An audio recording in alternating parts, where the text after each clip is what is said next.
Women cheated on me in the past, not sure about the present. This is a purely fictitious account for reasons that will become clear later. I'm getting married in a few of days, and you might say that I'm having difficulty telling the difference between what's genuine and what isn't. I'm at a loss on where to turn to explain my predicament. Over the course of my life, I've been in love with 3 different ladies. With the exception of my fiancée, the 2 ladies who cheated on me, destroyed my heart, and betrayed me were both married. The town where I was raised was a medium-sized one, a college town with a population of between 10 to 15,000 people. It's important to note that I didn't have a very close connection with my parents or siblings when I was younger. Soon after graduating from high school, I moved out on my own and secured an apartment. Being self-sufficient has always been a dream of mine. In addition, I've always sought to establish relationships with other individuals. It's possible that my stressful familial circumstances explains why I want a family more than anything else in life. But it has only been in the past year or so that I have been in a state of mind where I can entertain the prospect of doing so. Backstory. During the Great Recession, I concluded my undergraduate studies. When I was completed, I was aimless and worked 2 jobs at the same time. When I was younger, everyone told me that if I wanted to have any kind of profession, I would need a master's degree. As a result, I worked shifts in a warehouse during the day and also performed landscaping on the side. And at night, on Tuesdays and Thursdays, I'm putting in the hours to get my graduate degree.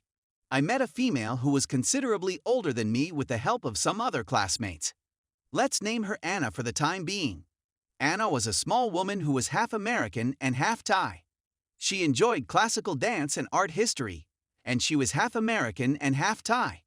I was 23 at the time, and she was approaching her 30th birthday. She was interested in all of the topics that I was interested in. We met into one other on campus a couple of times, and we also ran into each other at pubs where we would have a good time chatting. Every now and then, we would go out to the country and smoke pot while listening to music. I was under the impression that our connection would be limited to a friendship. I mean, she was really stunning, and I'm just an ordinary-looking guy. Looking back, it seems naive, but at the time, it seemed smart in some ways. That persons in their 30s were able to provide solutions to significant questions. We developed a love connection over the course of many months after the beginning of our acquaintance. I had always been over heels in love with her, and I believe I had successfully persuaded her to feel the same way about me. We'll name her Erin, and she was 5 at the time I began dating Anna. Anna had a kid, and we'll call her Erin. Her biological father had abandoned the family and had relocated to a different state. So her early conceptions of family reminded me of my own, or, to put it another way, I could identify to what she was going through. I made it my personal mission to be as near to a father as I possibly could be. A family was something I desired, and I wanted Anna and Erin to be a part of that family as well. And for roughly 3.5 years, it felt like a family. In time, I established a schedule in which I went to work, came home for lunch, and then returned home after supper. I spend my time with Erin, reading her books, and generally trying to be the best I can be. Evidently, I was a lot more conventional than I had previously believed myself to be. In the end, I informed Anna that she could remain at home and that I would be able to work at my 2 jobs while finishing school. Sometimes, while lying in bed, we would daydream about our futures and the wonderful things that might come our way. Perhaps I'm looking back on this with a sentimental eye, but those years and those memories stand out to me as years of absolute happiness. Anna and I continue to drink, smoke, and have a good time together. We had conflicts and disagreements, just like any other relationship, and we had good days and terrible days. So, as I already said, my life was fulfilling. Later on, my next-door neighbor Evan, who lived across the street and often came in and out of our home since we had an open-door policy, came to see us. As a result, Evan would often come into the house and help himself to several joints that were wrapped up in an old cigar box. And me and Anna were given an open welcome to his home, so if we wanted anything, such as booze or peanut butter, we could just stroll over there and get it. So, one day during my lunch break, I get a text from Evan informing me that he was about to open the front door when he saw Anna and one of my best friends kissing. Evan said that no one had seen him. Let's call the man she was kissing John, since that's what he went by. Despite the fact that he was small and unattractive, John hailed from an affluent family and was ready to complete his medical degree when we met. It took him around 2 hours to go to his home, which was about 2 hours away in a much bigger metropolis. Whether he was lonely or just didn't establish any acquaintances in the city, he appeared to take great pleasure in making the rare journeys into town, which occurred once or twice a month at the very least. So I contacted John and inquired as to whether or not he would be going home this weekend. "I'm working on it, but it won't be ready until later this evening," he said. I emailed Anna and asked if she would mind cooking something for us all to eat that evening.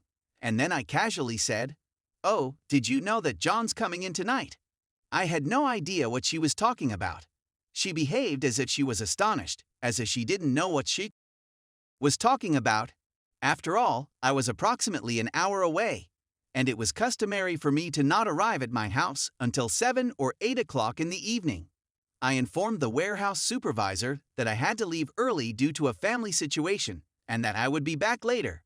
On the way home, I examined the possibility that Evan, who is neither the most dependable or the most sober person I know, may have made a genuine mistake and apologized.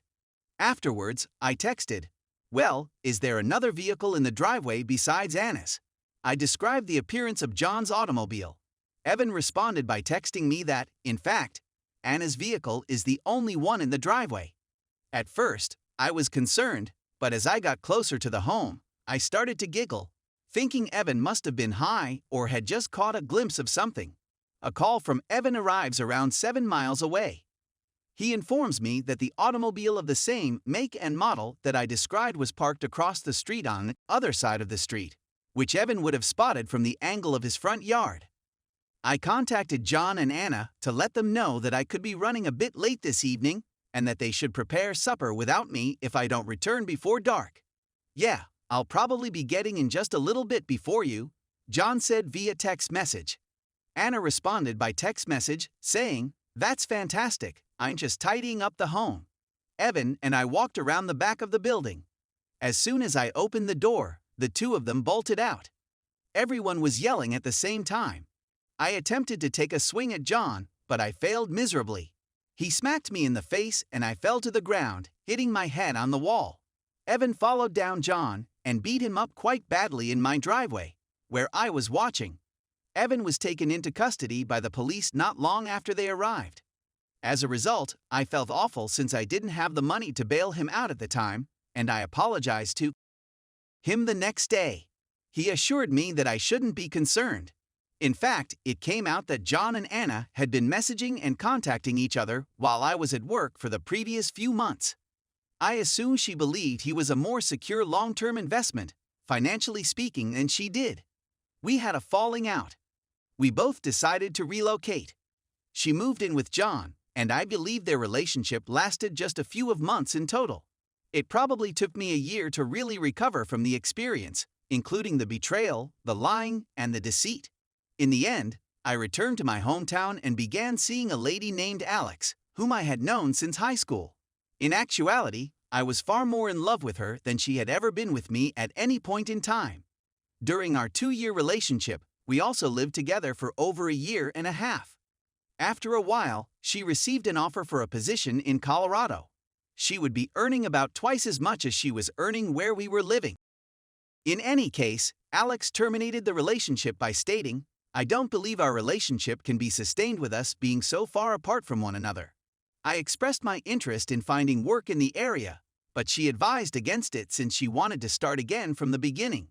Do you remember Evan from earlier in the week? What about the man I had faith in and felt had become a good friend? Well, approximately a year ago, I discovered a great deal about him. A mutual buddy introduced me to the man who used to sell pot to me and Evan when I was drinking at a local pub, and the rest is history. The topic of Evan being arrested came up at some point during the chat, and we all had a good chuckle over it. I expressed myself in a positive manner. Evan, on the other hand, was a wonderful person. He didn't even raise an eyebrow when I informed him that I was unable to pay the bond sum since I lacked the necessary funds. And the guy gave me a strange look, saying, he said, "Dude, I assumed you'd hate Evan since he banged both Anna and Alex, which I thought was funny. Evidently, none of my close friends or anybody else had informed me that Evan had been having relations with Anna even before John came to the party. And the reason he assaulted John that night and didn't seem too angry about the fact that I couldn't bail him out was because Anna and John were dating and I stopped sleeping with Evan at the time.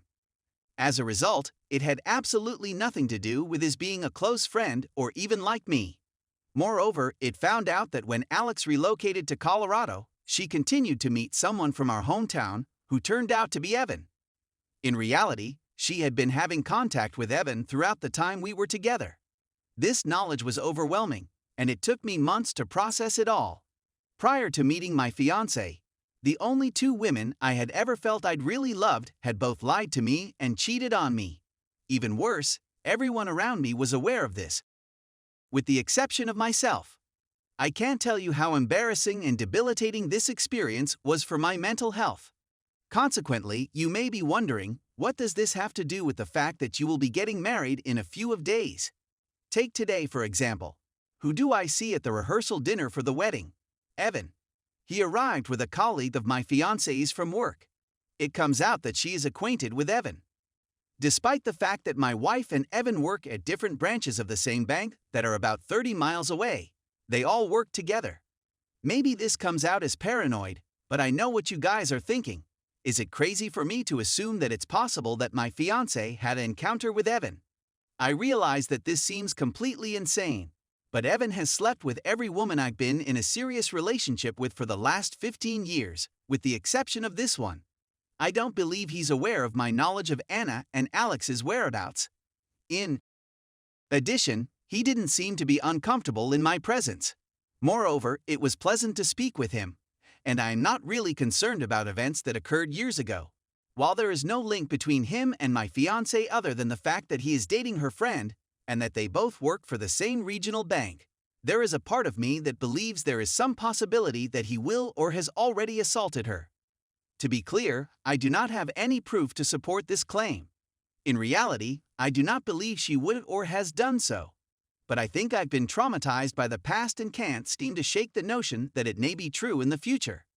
As you can guess, I can't tell anybody about my hidden dreads since I'm afraid they'll think I'm crazy because it seems so my rationale for this is that everything is in my brain, and I'm simply scared and frightened about the wedding. I'm also worried that if Evan had an affair with my fiancée, it would be too much for me to stomach. The world that I believed in, on the other hand, has been brought crashing down by the weight of its own reality in the past. Anyway, a large part of this was just the writing process itself, and it has been therapeutic to get things down on paper. I simply have a lot of problems with love and betrayal that have accumulated over the course of my life. However, I'm sure there are folks who have been cheated on several occasions who could provide me with some insight into whether or not I'm reading too much into coincidences or whether I'm simply being paranoid about everything. Anyway, thank you for taking the time to read this and for any useful suggestions you may provide. Update. Wow, the flood of support that I received this morning took me completely by surprise. I wasn't expecting to get that many responses. To be quite honest, I didn't anticipate receiving any responses. Thank you very much for your help. I'm going to inform my fiancé about this history later tonight when we have a conversation. I believe I was overthinking things and becoming a bit worried at the time. You've made a significant difference in my thinking. The last thought. If anything goes wrong, I pledge to come back here and update this article immediately. Hopefully, everything will go well, and I'll be able to marry the ladies I really like and avoid having to replay the events of the past. Once again, thank you to everyone in attendance. It was quite beneficial to me. It means a great deal to me.